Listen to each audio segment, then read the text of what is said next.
what the observer sees.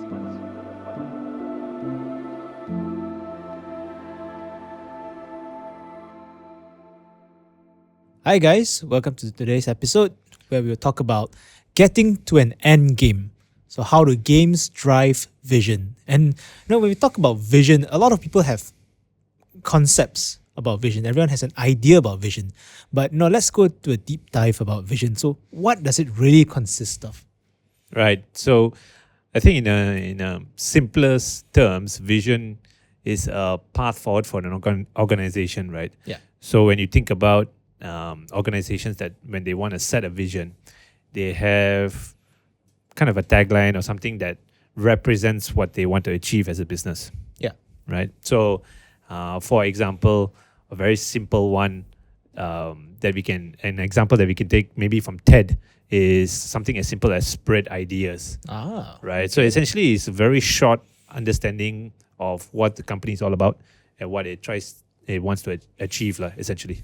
Right. So would it be fair to say then a vision statement isn't something that you write and then you forget? So it's something like as your business grows, you should constantly look to revisit and reapply your vision statement in according to how you're growing.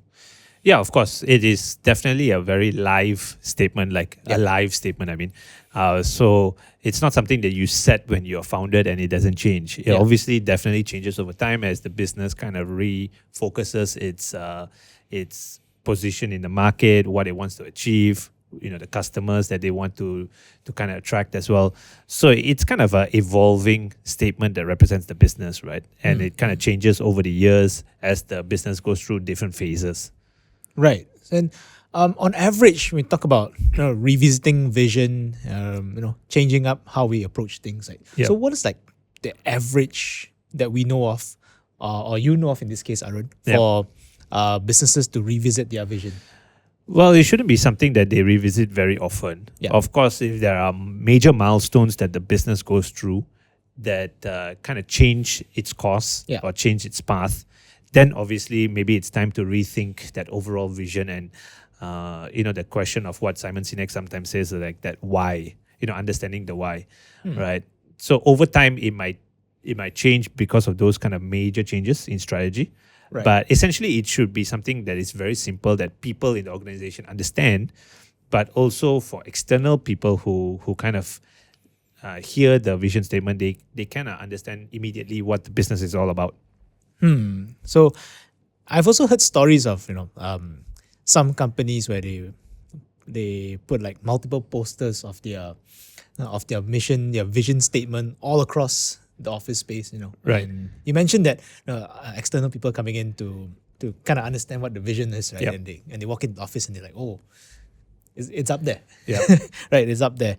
And I think it also helps to, it helps for employees to come in every day and see the vision statement and they remind themselves that, oh, this is what we stand for. This is our identity and so forth. And like you did mention, a business plan is an organic. Yeah. It's a living document in some sense, right? So it helps you make business decisions. But and what is the driver behind that vision? People when people say a lot of, and we talked about vision, like establishing a vision, establishing an identity. What is really the driver behind that vision, in your opinion? I mean, it's all about clarity, I think. In the end of the day, the business creates a certain vision statement or a vision that the company is driven towards. Yeah. And it's about getting employees to understand that, right, on a more granular detail. So that's why you sometimes see these things in organizations where they have vision statements on the walls and stuff like that. Yeah. I think it's all about getting people to understand it and to live it on a day-to-day basis, right? So the more you interact with the vision statement, the more you tend to understand it. Right. And that helps eventually getting the organization in the right path. Like you're kind of steering the ship, right? Yeah. And obviously for external people who come into the organization, obviously you want them to understand what you are all about. Yeah. How you can serve them. And that kind of drives why sometimes you see these vision statements in organizations like plastered on the walls and stuff. Yeah, fair enough. And you did mention just now, TED's Yep. vision, which is very, very, very simple. Yeah. Like it's to spread ideas. Could that be their main motivation why they set up TED, for example? Maybe next time we can get them on the channel if they're interested. But yeah, could it be the motivation in spreading ideas, which help them formulate their vision of TED? Yeah, of course. I think the intrinsic motivation for TED is really to spread new ideas, get people to understand different concepts, to bridge that connect between the world out there with speakers who have a lot of understanding of the material. Right? So in a way, TED kind of simplifies their approach by just having this simple tagline of spread ideas, and in a way, it kind of encapsulates everything that they're about. Right. So for a layman person, it's something that they understand immediately. They understand it's a organization that prioritizes ideas and really kind of pushes that forward, right? So it's a simple enough vision statement that people understand, and in a way, it's also very clear, very concise. Right. So would it be fair to say then, if you like to drive a vision, a vision statement, right? To establish, we must first establish the motivation behind that vision so that we understand what we're exactly pushing for. Right, definitely. I agree. Interesting, because if we talk about games as well, so we can see a very similar pattern here, right? Where in a corporate setting, we have the motivation to, for example, like TED, to spread ideas, right? To spread really good ideas. Everyone can be heard on a global setting. And in games, it may not be that macro. Yep. For example, like games, the simple objective could be really just to get into a winning position. Right. The most global and simple, and it dates way back to olden times. For example, chess. Yeah. You just want to get into a winning position, and from then onwards, you can take it. You can convert it into a win, right? And all with the recent chess dramas going on as well. And we talk about elements of gamification, right? And gamification, one element of it is that we introduce an extrinsic reward. Yep. Extrinsic reward, pardon my pronunciation, to compensate for the lack of some form of intrinsic motivation in a task, right? So in some sense, that does tie back to what we're talking about, motivation behind the vision, right? Yeah. So what are your thoughts on that? Yeah, definitely. I think, it's best explained in an example, right? So if you think about like onboarding, right? In the past, it was a very dry kind of boring exercise where a new hire would come in, get some kind of introduction into the organization, meet some people, understand the business, and then move along their roles. Right. Today, we have gaming solutions, game-based solutions that make that process a lot more engaging, a lot more exciting. You can incentivize a new hire to understand the business by giving them tokens in terms of giving them credits, and then they can essentially have battles with other new hires in terms of their understanding of the business. So in a way, it kind of gamifies the entire process, and it makes it a lot more lively.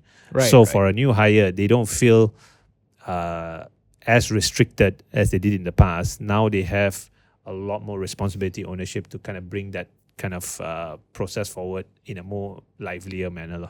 Yeah, and I also heard of, I mean, not just heard, but I've seen several companies, they implement, like the virtual room viewing style. For example, like you go into, was it National History Museum? Yeah. Right, where they were able to just have a virtual tour of the museum. And I think I don't know which company, I can't remember, but I remember seeing it in an article somewhere where they actually reenacted that virtual room setting. Right. You're able to click, okay, you go over here, and this is whichever department. Right. And then when they click on it, they get a breakdown, see, who's in whose department, right? Right. And I think this would really add value in the sense where, I know my office space. Yeah. I know who's in there. I know who the business unit owner, for example. I know who I should talk to, who's the liaison. And, in today's world where everything could be quite disconnected, right? I think that actually increases my motivation to go around and say like, look, these people are, I know who to reach out to in some sense, right? Yeah, exactly. I think, for example, especially today when we are doing a lot more remote working, Yeah. these kind of solutions add a lot of value because you might not even come into the office during your entire onboarding experience, and that can be quite challenging for a lot of people because they don't know the face behind some of these um, kind of experiences that they need to cover, right, as a new Yeah. hire, right? If I want to meet the finance person, I it's very difficult to do it remotely. It's easier to do it if you're face to face or in the same office, right? So some Yeah. of these solutions, like what the one you mentioned, where you can have like a virtual walk Yeah. of the organization, helps a lot because it kind of helps you visualize that process, right? Despite the fact that you might be doing it from your laptop, right, at home. So I feel that essentially the goal of gamification in any process is really to drive certain outcomes. For example, Yeah. in the onboarding process, you might want to increase new hire retention, right? You want to Yeah. reduce attrition. You might want to encourage more participation in that initial phase because the more participation tends to imply that the person gets acclimatized to the organization faster, and that implies that they can execute faster as well. Yeah. Right. So essentially, all gamification relies on certain outcomes, and games can be developed to drive those outcomes, right, in whatever process that you're thinking about. And I agree on that point also. And also, the author, or the creator of this Octalysis in terms of gamification. Yep. Right, this guy named Yukai Cho. I hope I'm pronouncing it right.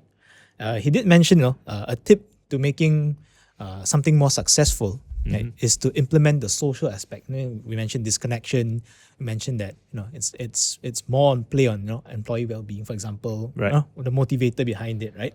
So when you talk about making an experience more social, companies sometimes they tend to fall into this not an error but a blunder Yep. in getting people to post online for the sake of posting online. And I Yep. think that I agree in his point that it's a gigantic mistake. We should focus on the motivator behind why they would like to post online instead of focusing on the activity of posting online, right? Yep, And that's true. And for example, like instead of for example, on the first day of onboarding, as a new hire, if I were to go in and the company would tell me, or the HR would tell me, like, okay, like and follow us on LinkedIn or Instagram, for example, like just because. I'll be much less inclined to do it as opposed to, for example, if they make an onboarding so engaging, so fun. That you feel like you want to do it Yeah, yourself. exactly. Yeah. So I would grab my phone, Yeah. right, record and see, like, hashtag something something something. No, it's going on right now, Right. in said company, and I think that does tie back strongly into how we can drive the motivation, right, in said activity. So in this case, if we're talking about onboarding, I'm guessing that Right. the vision is to make onboarding much more impactful, Yeah, effective. right? Yep. Effective in terms of in terms of employee retention, for Right. example. Yeah, Your thoughts on that? exactly. No, yeah, I completely agree. I think obviously you want the experience to be as genuine as possible for the new person, right? And if you can bake that into the game or the gamification process as well, then they feel compelled, or they are genuinely interested to share that experience, right? Yeah. And we tend to see that by adopting the right mechanism in games, you kind of derive the right behaviors as well, right? So that people feel compelled that, wow, this has been an amazing experience, right? This is not a typical onboarding experience. And they feel compelled to share it. But on the flip side also, the organization gets a lot of value, right? They manage to impact the new hires experience in the first 20 days, 15 days, right? Yeah, However definitely. long the onboarding process is. And that has a huge knock-on impact on how engaged that employee feels in the coming year, right? Because they have a great start, throughout their experience in the onboarding process, and it kind of leads on for them to becoming more productive, more effective employees of that organization. Yeah, and I'm sure that ultimately ties back into one of the key things that organization stands for, what vision that they stand for. And Yeah. speaking of games, now I have it right here. right? If we're talking about games and we're talking about how games set a vision, right? Right. So there are a couple of games that stand out when we talk about Yeah. vision, for example. So games can be, for example, the objective of games. Sometimes it could be very structured, and sometimes it could be very abstract. Yeah. So if we're talking about abstract, for all you guys out there, I'm sure you know of Sims, Right. like Sim City. Yeah. Right? We're talking about city building, right? So it's really up to you on how you want to build that said city of yours, right? For example, you want a really congested highway, I don't know, that's up to you, right? Or you want a very picturesque park-centered Yeah. city, for example. So that is up to you on how you want to decide. And the motivator behind that is really, could it be an artistic feel towards it? Okay, how you want your city to look like? Could it be a very engineering efficient vision of it? So you want your highways to connect, there's no jam whatsoever. So that ties into how you want to build the city, right? Right. And the more objective version of how games drive vision, for example, is so let's not bring chess into it. Let's just bring something new. Like there's a game called Into the Breach. So Into the Breach stands. They picture this dystopian world where there are these aliens coming in to attack your city, and what happens is you have to fight them off. Right. But you have to play by a certain set of rules to prevent any form of casualty or to try and minimize the casualty. And Into the Breach paints it very well in the sense where they always put you on like a next move could be your ultimate checkmate. Okay. Yeah, they can just take it down, so they play around that rule. So then how does that drive vision specifically in that game? Like, Right. maybe make it as simple as possible in layman's terms. Right. So if we're talking about, for example, Into the Breach, Yeah. right, the main motivator behind that, right, or the vision is that these aliens are coming in. Yep. We have to fend them off. We have to save these people. Okay. Ultimately, we have to protect our world from all these otherworldly beings, and how they calibrate their score is how many people or how many civilians have actually been eliminated in the game. Okay. Yeah. So it's in some sense, it's like you have an initial score and they just count down, how Okay. many casualties that you have. So Yep. that is a strong motivator since it ties back into a negative attribute where you're trying to prevent losses. So there's one motivator behind it. Okay. Any other kind of games that people might be familiar with that kind of showcase that, that vision, gamification kind of angle?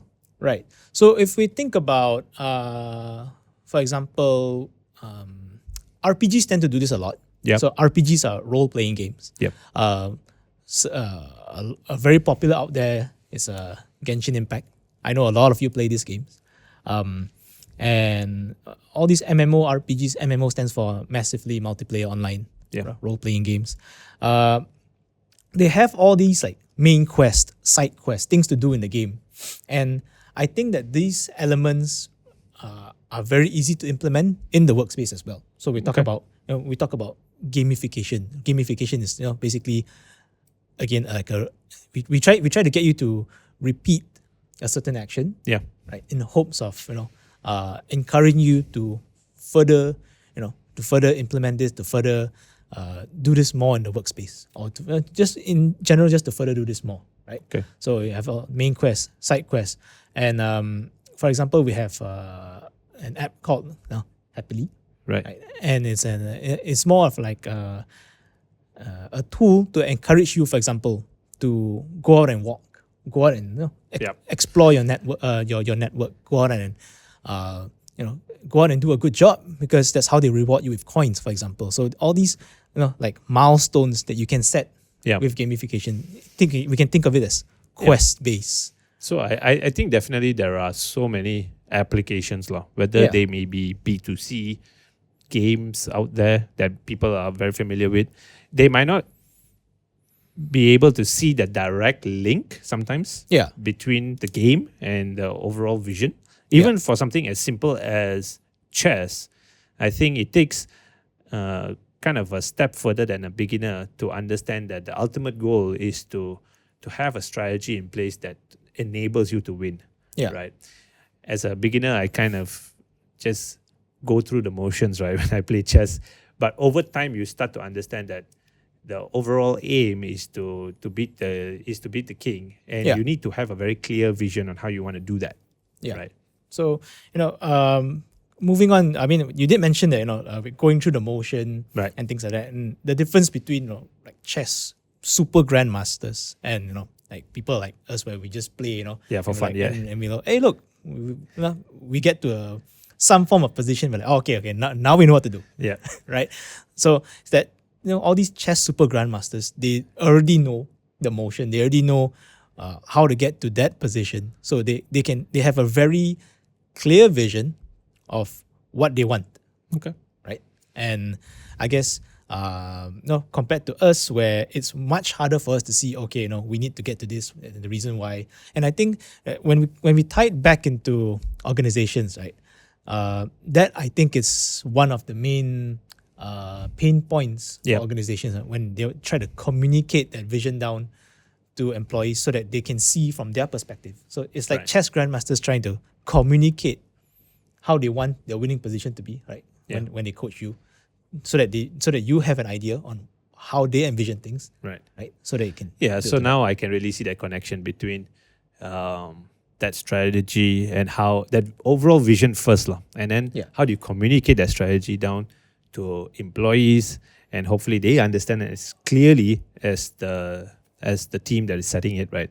So definitely, I think we've managed to kind of explore a lot of different games out there and how they kind of relate to vision setting and how do you Yeah. communicate that clearly.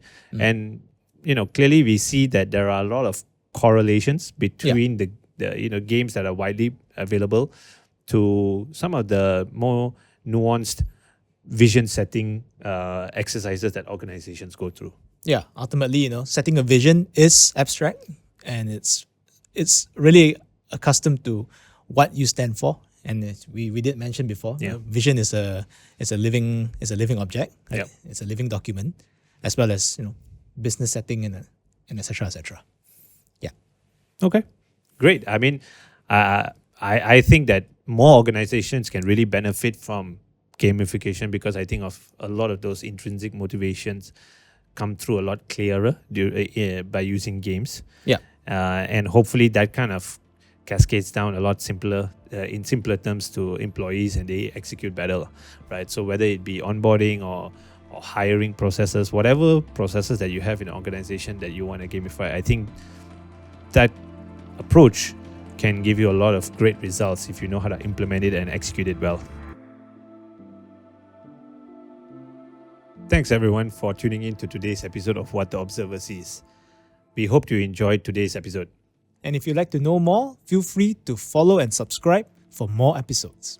And if you're keen on being part of one of our episodes, do reach out to us. Our links are in the description below. That's all for today. Thanks, guys, and we'll see you in the next one.